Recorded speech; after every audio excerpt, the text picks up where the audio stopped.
Hi guys!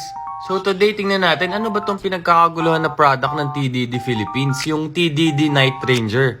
So hindi ito yung katulad ng normal na mga auxiliary light lang. So kung makikita nyo, malaki siya, and then makakapal yung wirings niya, and then medyo iba yung itsura niya. Sa mga hindi pa nakakakilala sa TDD Philippines, ito yung brand na ginagamit nila sa Milby, John Prats, at marami pang iba.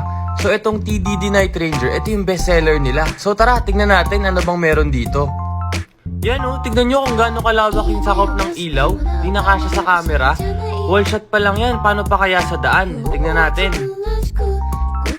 Grabe, liwanag, parang umaga na ulit.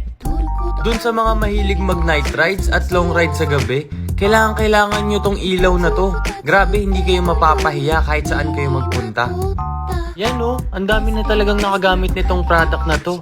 At lahat sila talagang tuwang-tuwa kasi sobrang lakas ng ilaw.